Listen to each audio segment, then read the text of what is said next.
the IBM compatible PC. Well, we're all set up and ready to play UFO Enemy Unknown on my HTPC. Now, the first thing we're going to look at is the intro sequence. And I like it, but it doesn't really hold true to the game. I mean, you'll see what I mean here. It sets the scene nicely with this street scene, the UFO descending upon the city, and then some king of aliens getting a little bit upset and sends his minions in to wipe out the indigenous population. Oh dear, it's got messy. But thankfully, Earth has something that can save it. Yep, it's XCOM. Warning, warning, UFO detected.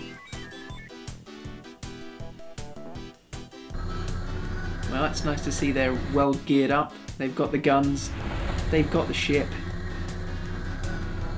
they've got the crazy hairdos. According to this, they can fly.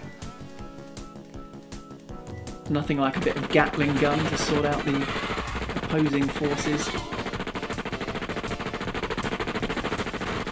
King doesn't look very happy. That's it, he's just going to get some more XCOM lead. And something that seems quite untrue to the game, the aliens bug out and run away. So there we have it, our first choice of the game. What language do we want it in? Well, I don't speak either of those two other ones, so it's got to be English. And as you'll see, we got a choice of different levels, but to be perfectly honest, I'm not very good at this game, so I tend not to play it on anything much higher than experienced, occasionally veteran if I'm really feeling like a challenge. With a lot of other games, modern games, I always tend to play them on the hardest difficulty level, but this one, put it on superhuman, XCOM are wiped out within a week. I don't know, maybe one of you can play this game on the hardest level, but for me that's beyond my skills. But even at experienced level, it's still throughout the course of the game, it presents enough of a challenge for me to really enjoy it, so that's what I've opted for. So let's take a look at the first thing we really see in the main screen of the game. So this is the geoscape. First thing we've got to do is place a base.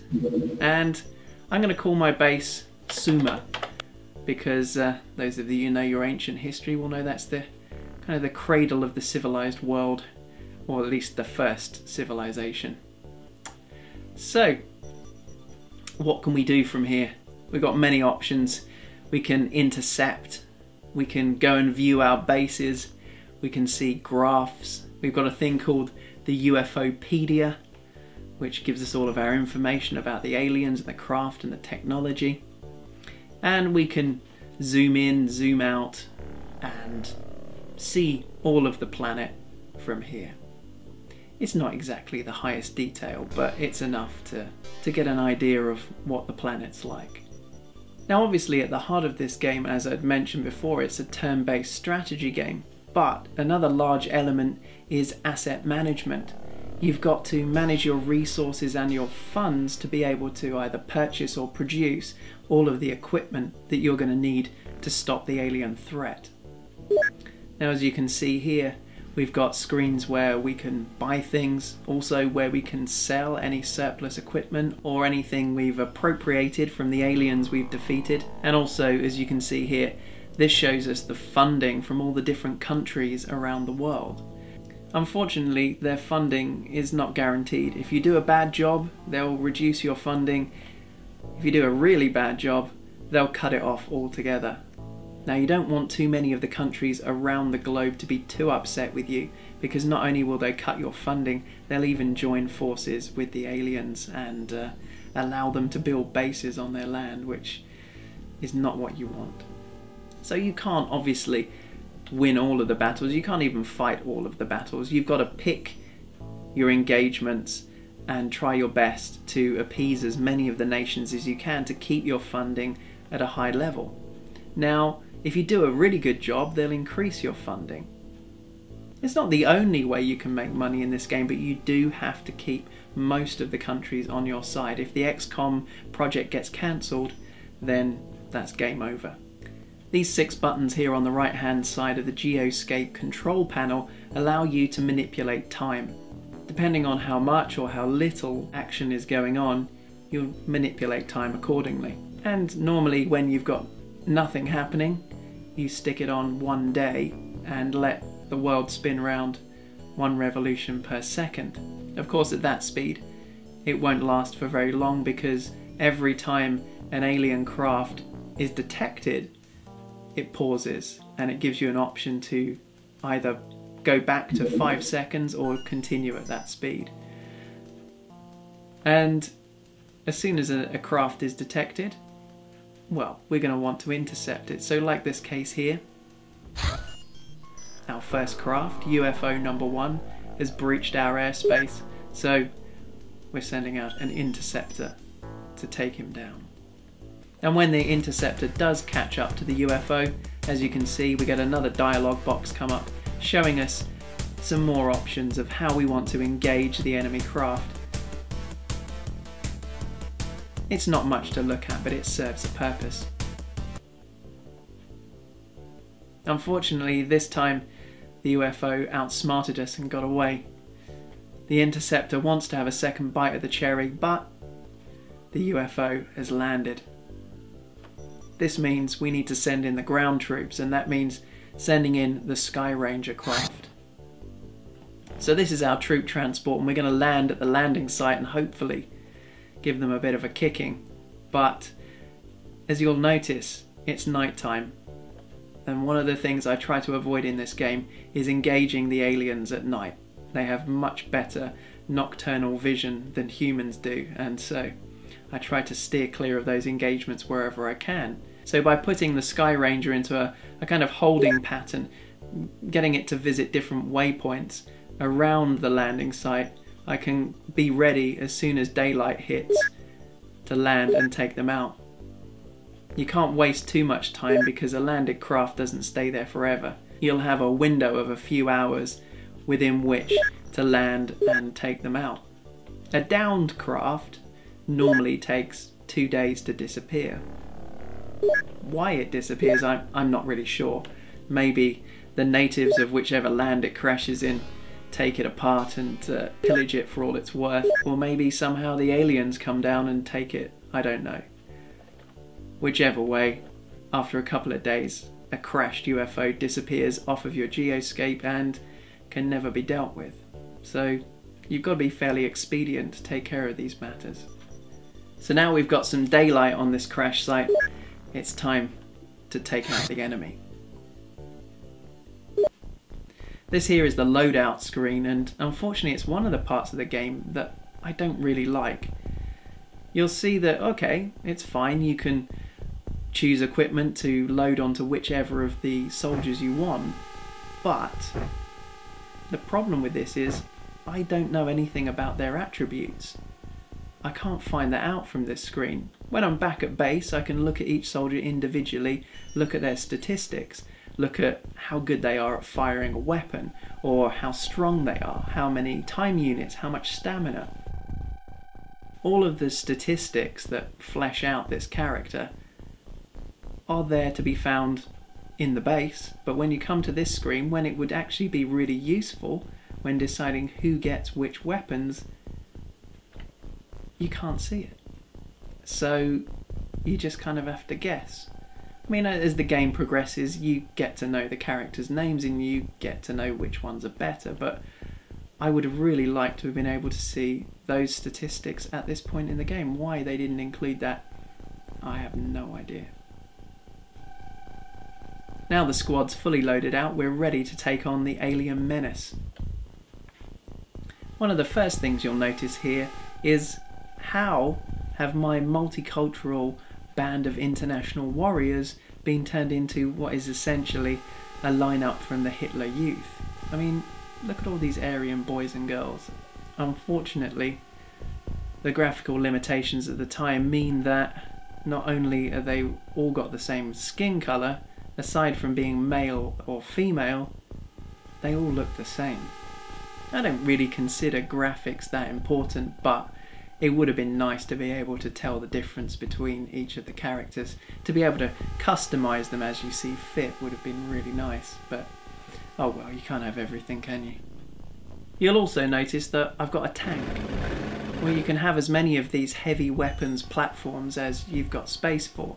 I mean, you could theoretically send no one and just send tanks, but they're not as versatile as humans. For a start, they find it difficult getting inside the spacecraft, unless of course all the walls have been blown out. So clicking on a character with the left mouse button selects them. Clicking at another point on the map, they'll head towards that. If they've got enough time units, they'll reach it. Clicking the right mouse button anywhere around your character will get them to rotate in that direction. So it's quite a simple control system. As it's a turn-based strategy game, you really have to be aware of how many time units your characters have got. And it's really important to leave enough time units, especially if they're defending a location, to be able to fire on the enemy when it's the enemy's turn. So you could be reckless and run your squad out as far as you can, but they'll all be left helpless when it's the enemy's turn. So what I prefer to do is set up a formation around the craft and slowly move out from it, picking off the enemies when I can. So once we've placed all of our troops and got them into the positions we want, we just hit the end round button and then the aliens get their chance. Of course, we can't see anything until they step into our field of view, but you can occasionally hear some noises that give you some clues as to where they are hiding. Well, I slowly moved all of my troops out into position, and it just so happens that all of the aliens are hiding inside the craft.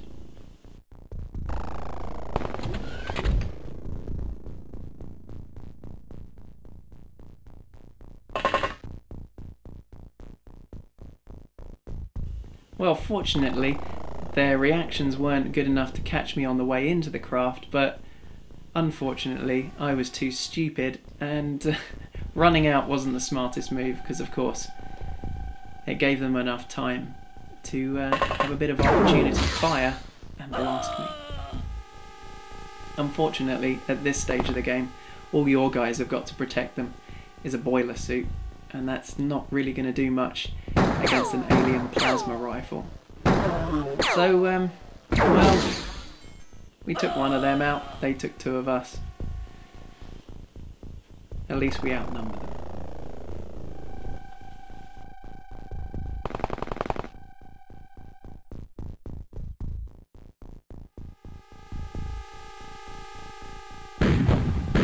Well, it looks like the autocannon's enough to sort him out. Unfortunately, it leaves my guy with only 3 units left, and that's not even enough to move out of the way to let someone else have another shot. So all I can do here is move my guys into position and ready for the next round.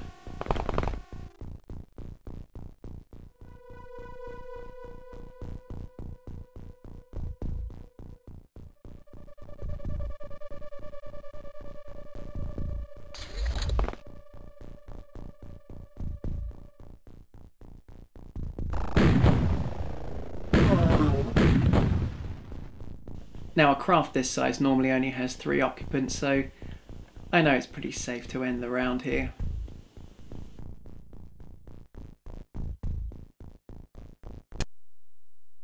And, well, it was. Because there we go. We get to see the outcome of our mission. So we did alright. We lost 2 XCOM operatives. It's not a nice thing, but we managed to take out 3 aliens. We got 9 alien artifacts.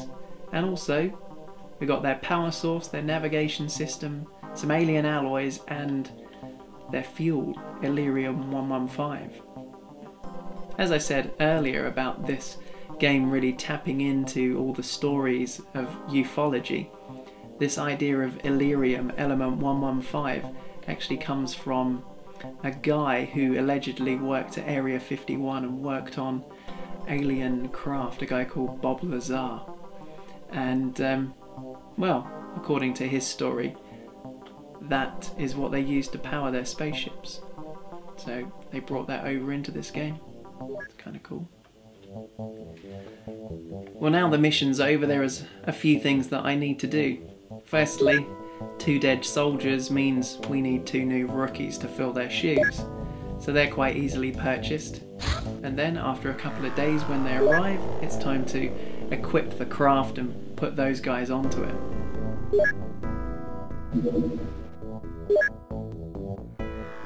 Now I like to sell off stuff that we don't need. We can generate a bit of cash from that.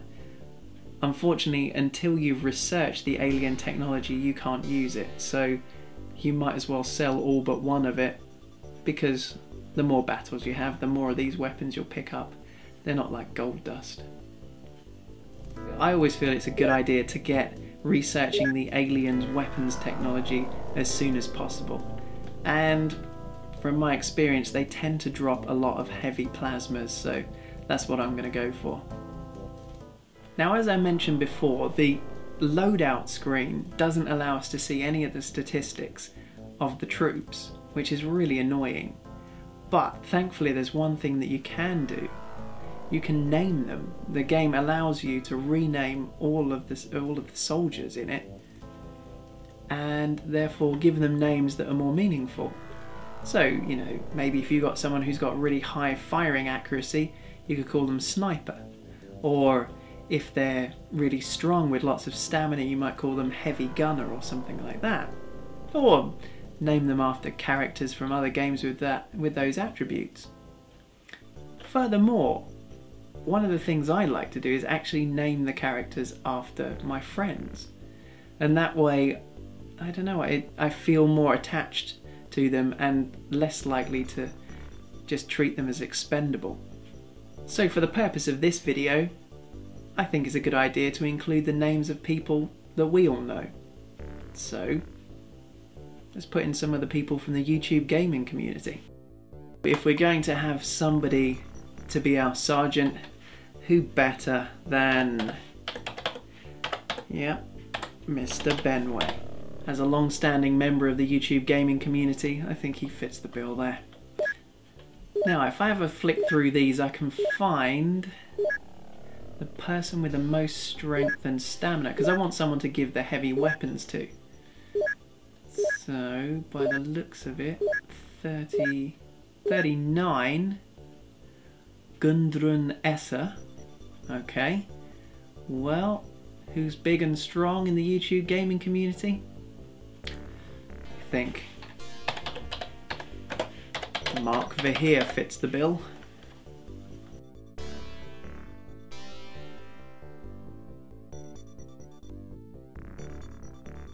So there we go, we've got our ragtag band of YouTube gaming community warriors ready to take on the alien threat.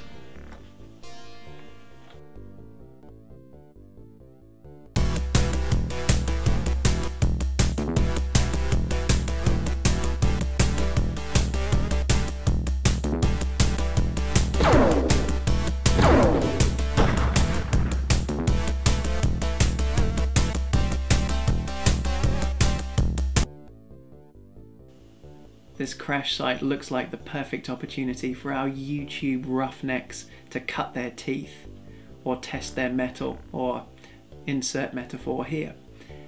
Yes, it's a perfect opportunity.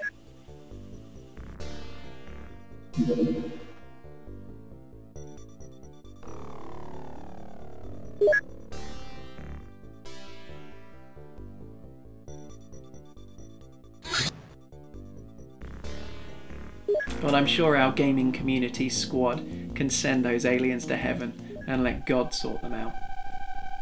Let's find out. Well, the loadout screen seems to show us that our YouTube friends look nothing like their UFO counterparts. And I know Rob Man and Johnny are good friends, but twins? Really? Yep, and here we have another problem with the game. Well, maybe just a problem with me. Obviously, I didn't know that that name was a woman's name. it doesn't give you any indication as to the sex until you get to this screen. And so we've gone from a very tall white man to an average sized black woman. So sorry Mark, but you're now at the other end of the sexual and racial spectrum.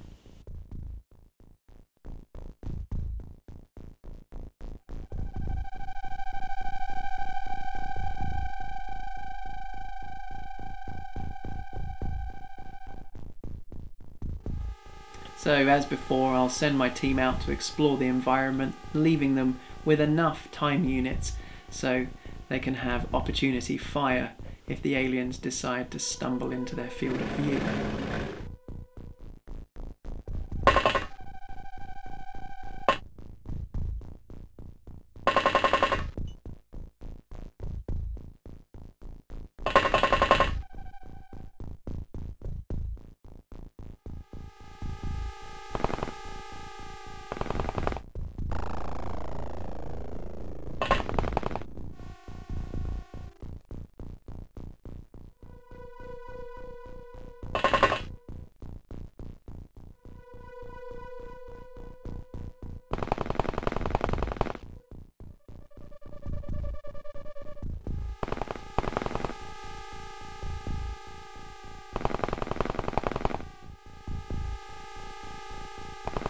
Well, it seems like there aren't any of the aliens outside of the craft. It seems as if they're going to be inside again.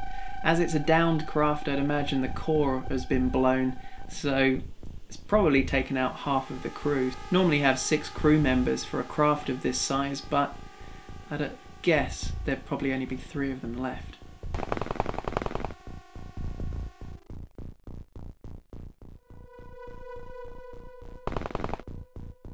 The gang's all set up now in a perfect position to breach the craft and hopefully take them down without incident. I think it's best to send in the sergeant first. I think he'll be able to handle this.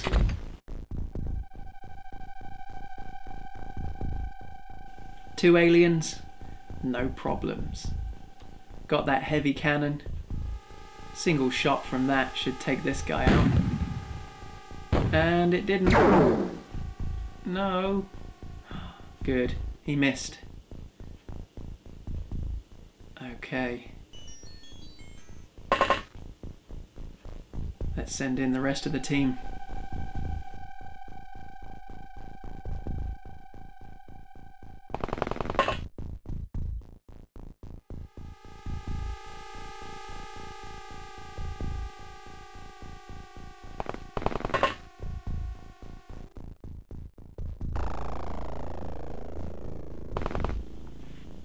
Okay, let's see if Lawn Boy can do any better. Shouldn't take more than one more shot with that auto cannon. Yeah! Nice shooting, soldier.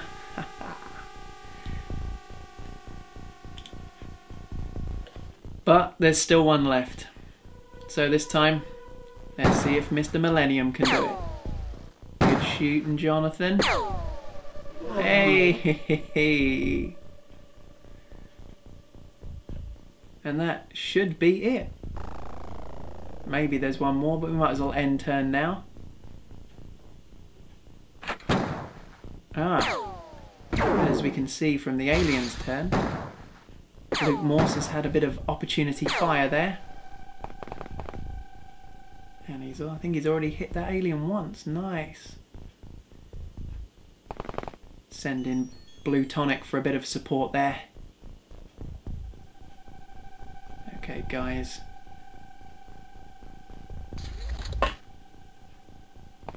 Let's send in the Happy Console Gamer team. They should be able to take them out.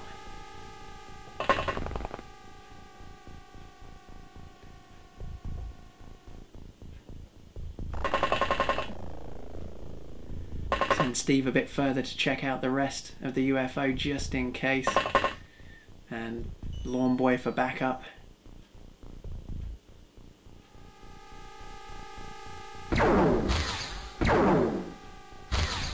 No!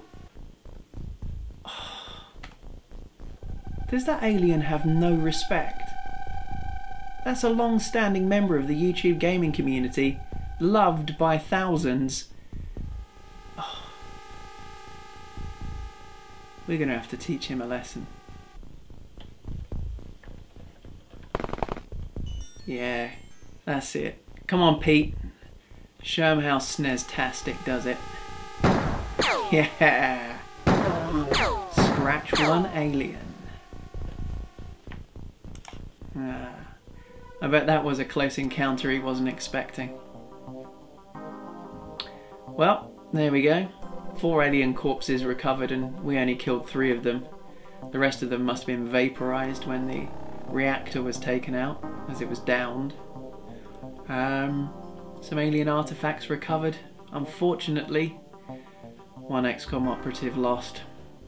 We will mourn you. But we did get a couple of UFO navigation systems and some alloys. Overall, it's an okay mission. Now, I'm not going to show you much more of this because I don't want to spoil it for you. You know, I want you to go out and play it if you haven't already. So I'm not going to show you what happens at the end of the game. I'm not going to show you the aliens that you encounter, because I think if you haven't played it before, it's that mystery. It's discovering through research. It's part of the game. It's how the story unfolds, and I don't want to take that away from you, but hopefully it's given you a bit of a taster as for what it's like, and hopefully it's shown why it's my favourite game on the PC and why I think it's still one of the best games on the PC to date. It's showing its age a bit, I know, and it's definitely in need of an update. And there have been many XCOM games, and in fact, if you look around on the internet, XCOM is one of the most cloned games out there. There are lots of different versions, there are lots of fans of this game. To be honest, I haven't played any of the other versions. I've played some of the other games in the XCOM series, like XCOM Apocalypse, but this is still my favourite. Now, I did hear a bit of good news only a couple of days ago, and that is that we're going to get an updated version of this game. If you haven't come across the website that I found it through, there's a great UK-based gaming, it's PC only, PC gaming website called Rock Paper Shotgun. Go and check those guys out. I'll put a link to their article below. They did have an interesting article recently about 24 things that they would like to see from the new XCOM game.